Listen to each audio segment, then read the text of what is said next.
നമസ്കാരം ഗൈസ്, ആർജിയാണ്. ഇവിടെ നല്ല അടിപൊളി മഴയാണ്. നമ്മള് ഡ്രസ്സൊക്കെ ഉണങ്ങി ഭാഗ്യത്തിന്.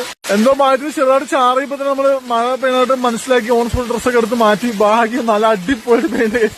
അത് വേറെ ലെവലില് മഴ പെയ്ത് തേകന്ന് മഴ പെയ്യുമെന്ന് പറഞ്ഞു. ഞാൻ പറഞ്ഞു മഴ പെയ്യും പറഞ്ഞു. എന്തായാലും മഴ കൊള്ളാത്തതായിട്ട് പെയ്ത് പൊളി സാധനം. നമ്മൾ ഡ്രസ്സൊക്കെ എടുത്ത് അത്യാവശ്യം നിശ്ചയം മമ്മിയുടെ ഫോൺ സംസാരിച്ചുകൊണ്ടിരിക്കുകയാണ്. അപ്പൊ അതിന്റെ ഇടയ്ക്ക് എന്താ സംഭവിച്ചതെന്ന് വെച്ച് കഴിഞ്ഞാല് താഴെ തുണി അലക്കിക്കൊണ്ടിരിക്കുന്ന ഇടയിൽ വെച്ചിട്ട് ആർജേനെ ഞാൻ ഒറ്റയ്ക്ക് ബക്കറ്റും വെള്ളമായിട്ട് വന്നപ്പോ ഞാൻ പറഞ്ഞു അങ്ങനെയാണെങ്കിൽ അസ് അവിടെ വെയിറ്റ് ചെയ്തോ, ഞാൻ തുണി അലക്കിയിട്ട് വരാമെന്ന് പറഞ്ഞതാണ്. ഞാൻ ഒറ്റയ്ക്ക് ആർജ ഇവിടെ ഒറ്റയ്ക്കായിരുന്നു. അതിന്റെ ഇടയ്ക്ക് ആർജയ്ക്ക് വയ്യാതായി. ആർജയുടെ കരച്ചിലായിട്ട് മീൻസ് കാറി വിളിക്കൂ, ആ സൗണ്ട് കേട്ടിട്ടാണ് ഞാൻ താഴ്ന്ന് ഓടി വരുന്നത്. അപ്പോഴത്തേക്ക് ആള് വീണിട്ട് തല പോയി കട്ടിലിടിച്ച് ചെറിയൊരു മുഴ പോലെയൊക്കെ ആയിട്ടുണ്ട്. അപ്പൊ എന്തായാലും ആർജ അത് കഴിഞ്ഞ് ഒരു മഴ പെയ്തപ്പോഴാണ് ആർജ കണ്ണുറങ്ങണത്. അത് കഴിഞ്ഞ് വീണ്ടും പോയി കിടന്നു. ഇനി ഇത്ര നേരത്തെ എണീറ്റില്ല, എന്താവും അറിയത്തില്ല, നോക്കാം.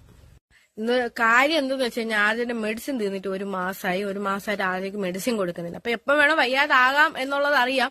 പക്ഷെ എങ്കിൽ പോലും ഞാൻ ഇത്രയും നാളും കൂടെ തന്നെ ഉണ്ടായിരുന്നു. പക്ഷെ ഇന്നൊരു ദിവസം ഒരു അബദ്ധം പറ്റിപ്പോയതാണ്. കാരണം 2 പ്രാവശ്യം വെള്ളം ചുമക്കേണ്ടേ, പാവല്ലേ, ഇച്ചിരി നേരം റെസ്റ്റ് എഴുതോടെ എന്ന് വിചാരിച്ചിട്ട് വിട്ടതാണ്. അതെനിക്ക് തന്നെ വിനയായിട്ട് വന്ന്. ഇനിയിപ്പോ എഴുന്നേക്കുമ്പോ അറിയാം തല എങ്ങനെയുണ്ടെന്ന്, നോക്കാം.